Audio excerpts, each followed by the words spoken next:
Welcome, everybody, to another edition of All In with Art Stapleton, a New York Giants podcast brought to you by NorthJersey.com and The Record. I'm your host, Art Stapleton. We're back in our makeshift podcast studio here in the Meadowlands outside 1925 Giants Drive. And it is Wednesday, the first day of preparation for Giants-Eagles on Sunday here at MetLife. Got a whole lot going on with the New York Giants. If you don't know, then you're not paying attention to my coverage on NorthJersey.com or the stuff I put out on social media. However, if you've been waiting for All In, here you go. We promised a post-game podcast, but Wi-Fi issues prevented me from doing that on Monday and yesterday. I don't know if it's the winds in the area, but back home, I was having a hard time staying online. I was able to get online, but in order to be able to record the podcast, I could not sustain a show. It's kind of like that offensive line. I can't get that first down, and all of a sudden you got to punt and punt and punt. Well, that was me the last couple of days, but back on site here at the Giants facility, and like I said, we got a whole lot going on. So we'll split the show today. I'll give you everything you need to know right now that's going on with the Giants before practice. Then we'll get to an interview I did in the locker room with Azeez Ojulari on Sunday night. 17-7, the Giants lost to the Cincinnati Bengals. We'll talk a little bit about that before the Azeez interview, and then we'll come back from there and truly look ahead to Sunday and see what we got. But like I said, a lot going on for the Giants. First off, let's go with some good news, because you Giants fans who listen to All In, you're all in. You deserve the good news. Malik Neighbors, as we talk, is out practicing with the Giants. He's wearing a red jersey, non-contact, but that is now stage 4 of the 5-step concussion protocol. Brian Daboll certainly sounds like a coach who is hopeful and optimistic that Neighbors will be back in action on Sunday for Saquon Barkley's return at MetLife Stadium, Giants and Eagles. Okay, I told you that was the good news. The bad news, Andrew Thomas out for the season. Had Liz Frank surgery this morning down in Charlotte. He is out, and it's a stunning blow for the Giants. They were at least hoping that it would only be sometime this season, that he wouldn't need surgery. He did have the surgery, so now, again, the Giants will have to figure out a way to be functional offensively without Andrew Thomas. They were not last season when he went out. Let's see if they can do better this year. We'll talk about the options that they have for Andrew Thomas, pretty cut and dried. We'll get to that after the Azeez Ojulari interview. Also, I mentioned bad news. Well, Brian Burns, Dexter Lawrence, the two best defensive players you have. Maybe the only one that has another argument is Bobby Okereke. Well, Burns and Dexter Lawrence both not practicing today. Dexter has a hip issue. Burns has that groin issue that's been bothering him for the last couple of weeks, hasn't kept him off the practice field. I think by listening to Brian Daboll, part of me feels as though they're optimistic that with some rest and treatment today, that maybe Burns and Dex can get back on the field tomorrow. But again, the week going into Eagles week, Saquon Barkley's return, the disaster you had offensively on Sunday night, as well as you played, you lose that game to the Bengals. Now you go into Wednesday, no Dexter Lawrence, no Brian Burns, no Andrew Thomas. It's like, Mrs. Lincoln, how was the play? It's a bad situation for the Giants, and unfortunately, we're used to it, right? I've covered this team for more than a decade. I'm used to dealing with situations in October. Not used to having the Yankees and Mets both carrying the sports scene, but the Giants, at this point, their season is kind of teetering on a cliff right now. That was when Brian Daboll and his coaching staff last year came up with their best work. We all remember Tommy DeVito and everything that he did, the way the Giants were able to save that season last year, ultimately costing them a high enough draft pick to get one of those 3 quarterbacks that were in the draft that are doing so well so far this year. Drake May, the latest, kind of opening some eyes this weekend in a losing effort against, I believe it was Houston. But look, the reality is the Giants are here. This is what they have. And so Neighbor's back. We're not sure about Dex and Burns. We know Thibodeau is out for a minimum of 4 games. He missed his first one on Sunday night. And Andrew Thomas out for the season. So let's go to Sunday night because you didn't get your post-game wrap. So I need to talk about that. More missed opportunities. And again, it comes down to, yes, everybody needs to play their part. I thought Carl Banks on his podcast with Bob Papa really laid it out and confirmed everything that I had written on Monday and Tuesday. Is the reality that you can't have missed opportunities in this league. Role players need to play their roles, but also you need your quarterback to make the plays when they present themselves. And again, after 3 solid weeks for Daniel Jones, there were opportunities to be made on Sunday night that could have flipped the script. And again, Daniel Jones reminds us why the Giants were so intently considering drafting a quarterback this year, why next year will likely be an opportunity for them to move beyond Daniel Jones and find another quarterback, whether it's another bridge quarterback, whether it's a veteran.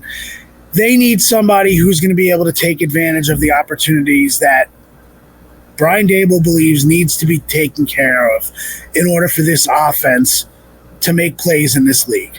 You cannot win games in this league by looking at that handful of 4 and 5 plays in the game that your quarterback can't convert. And that's the reality. So again, it's not piling on Daniel Jones. Daniel Jones is the best quarterback on this roster to take advantage of what they have. He fits their game plan best. Does that mean that ultimately, if they're out of contention, that they won't go to Drew Lock or Tommy DeVito? No, because they do have the injury clause that's hanging over them at this point. And if Daniel Jones sustains a serious injury and he can't pass a physical at the start of the league year, which is in March in 2025, the Giants are on a hook for guaranteed money, $25 million, that they're going to have to pay him $12 million, but for a cap hit, that's what they're on the books for. So again, it's not an issue for today, although I know the fans want to make it out to be, but that injury clause will come up at some point if the Giants continue to lose. Brian Daboll today, I asked him, I said, how do you fight the urge when all these guys are getting banged up? You're losing Andrew Thomas, you lose Dex and Brian Burns. How do you get the team to fight the urge? And he talked about the next man mentality. He said you can't be those guys, but you need the guys. That's why you develop a roster. It's easier said than done. And as far as rumors at quarterback, I know my producer Paul Wood wants to know about the rumors about Matthew Stafford. Is that legitimate? Look, I don't see the Giants making a trade for another veteran quarterback to bring in here. I think that's just fan fiction that's being put out there. The Giants are 2-4. Now, if they were sitting here at 4-1, well, it's also the other story. If they were sitting here at 4-1, Daniel Jones would have played well, or at least well enough to not want to move past him. So they're really in a tough spot. They signed Drew Lock to be the guy if Daniel Jones gets hurt.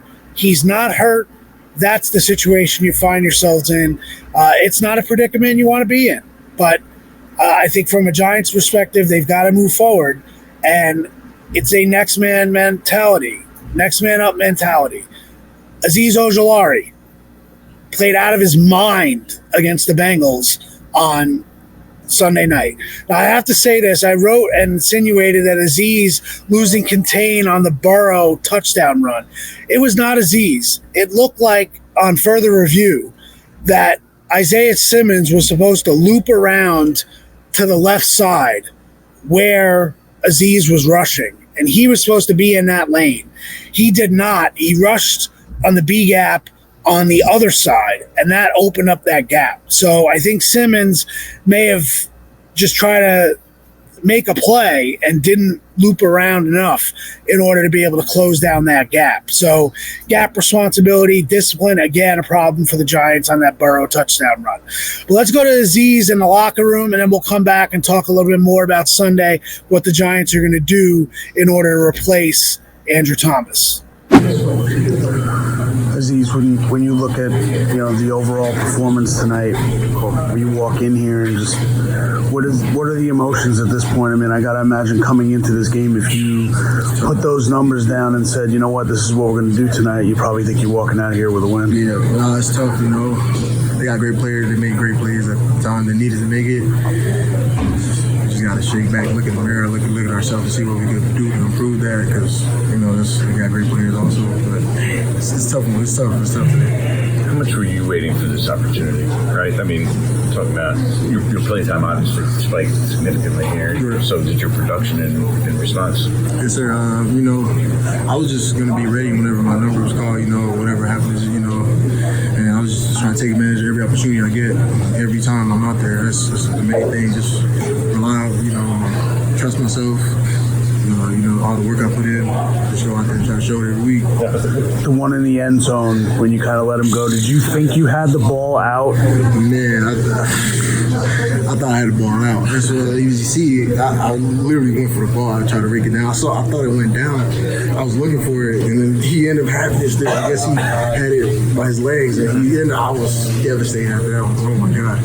You did come back and get your second sack, though. I mean, do you feel like this was one of those games where you kind of reminded people of how you can play and how productive you can be? Yeah, I try to do that every week. I try to keep going, just keep working hard, just listen to coaches, trying to just improve every week. That's what I'm on. Just head down, keep trying to grind it out, and just keep going as hard as I can. How does this team keep its confidence after losing a game that you probably walk out here thinking you should win? We got everyone in the locker room. We got great leaders on this team, and I feel like we're gonna keep everyone together, keep everyone, very ready to go for next week, because it's a week-to-week league, and we gotta look at ourselves in the mirror, shake it off, and come back this week and try to get a win. Last thing, you're pretty familiar with the team that's coming in here next Sunday. Oh yeah. What are your thoughts on getting to see an old friend as well? Yeah, we got a lot of history with them, man. We're at home.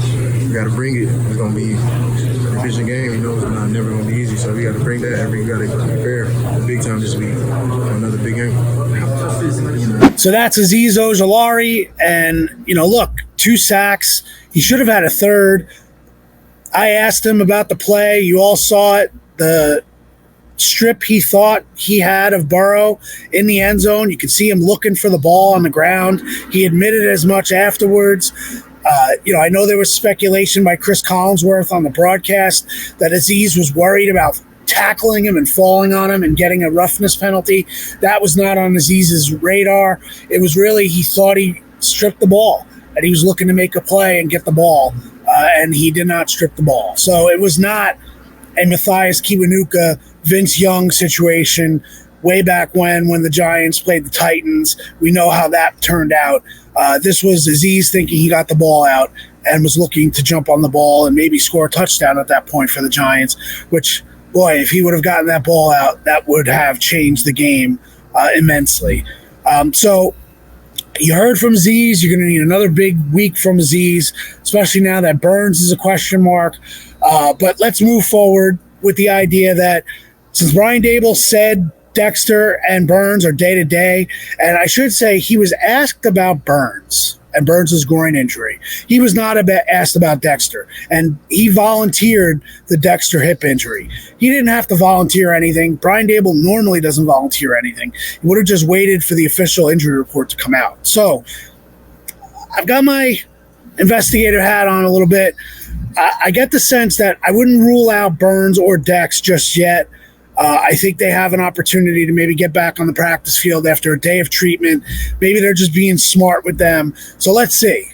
No guarantees on that front, but let's just see how that plays out over the next couple of days. All right, how do you replace Andrew Thomas? Well, Brian Daboll was a little forthcoming today, and as much speculation as we've had, here's the deal.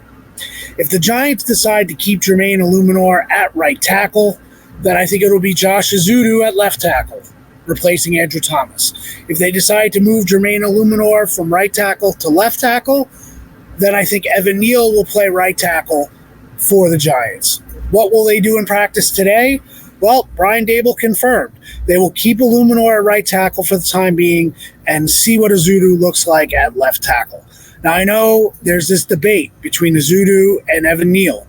And why are the Giants not giving Evan Neal an opportunity? They have to see if they can, re-energize, rejuvenate his career, drag him back from the bust brink, and see if you could find something, salvage something from Evan Neal. That may happen at some point. But right now they're looking at Philadelphia. How do they win the game at Philadelphia?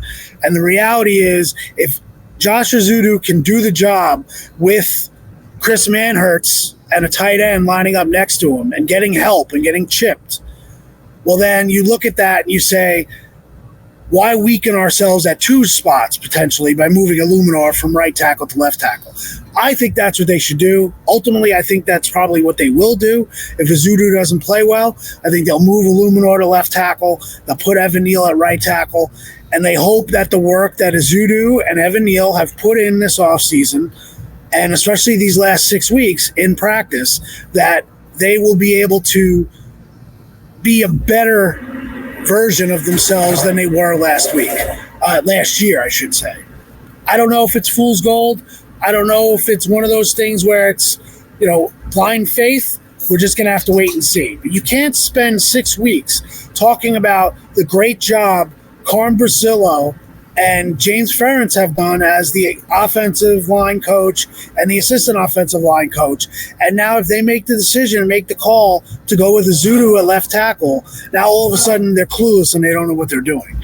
I know it's hard. I know it's a leap of faith, but you almost have to buy into what they've done for 6 weeks. Maybe they can show you more from Ezeudu/Neal than the previous regime did from a coaching aspect of it. But that's where they're at. And as Brian Daboll said several times, you're not going to replace Andrew Thomas. Josh Ezeudu is not going to be Andrew Thomas. But I will remind you, Josh Ezeudu is a third-round pick from 2022.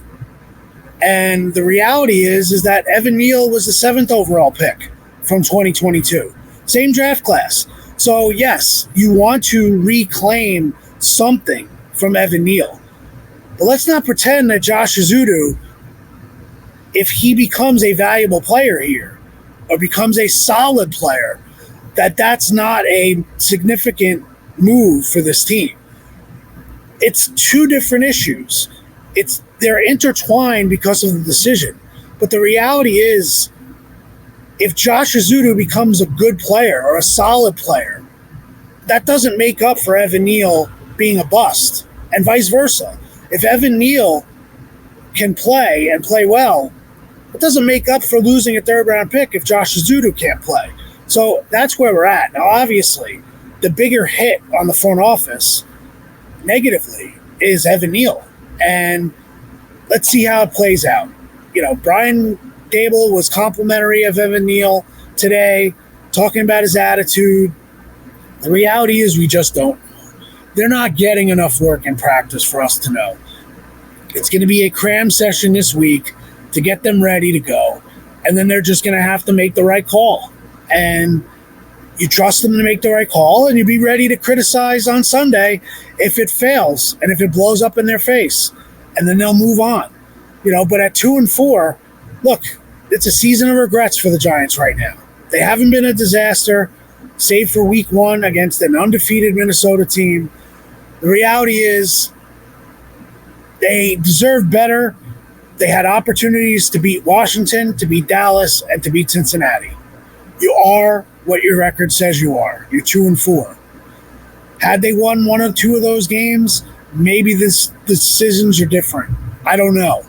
But even if they were 3-3 or 4-2 right now, you still lost Andrew Thomas. Brian Burns and Dexter Lawrence are not practicing, and you're going into old friend Saquon Barkley. Sunday, what will the reception be for Saquon? I'm not sure what they're looking for in terms of the reception. I would think the reception isn't great for Saquon on Sunday, but the Eagles have their own issues. They beat the Cleveland Browns, but they were not dominant in that game. So, the Giants certainly do not want to go into this game without the players that we've mentioned. But there certainly is an opportunity to beat this Philly team if the Giants can get their act together and play well. Again, it's the neighbors coming back, but now all of a sudden you're dealing with the uncertainty regarding Burns and Lawrence. It's hard for me to see how they win this game without Burns and Lawrence and without Andrew Thomas, but that's going to be the challenge if Burns and Lawrence can't go. You're already without Andrew Thomas. So Malik Neighbors likely back. I would expect him to practice on Thursday without the non-contact jersey, then gets cleared Friday and gets ready to go to play on Sunday. So that's where we're at. Wish I had better news for you, Giants fans. Hopefully a better opportunity on Sunday to do a post-game all-in. And if I can get our Philly Eagles writer, Martin Frank from Delaware on, maybe we can do another podcast later this week. But that's where we're at. A lot going on here with the New York Giants. Saquon coming back on Sunday. The team is falling apart in terms of injuries, but don't worry, Malik Neighbors is coming back on Sunday. That's where we're at, Giants fans. So for Paul Wood, I'm Art Stapleton. We're still all in. Might be limping a little bit, but we're all in. We appreciate you being all in too. We'll catch you either later this week on NorthJersey.com or on social media, and we'll catch you Sunday with our post-game podcast. Thanks for watching. Thanks for listening, and we'll see you on Sunday.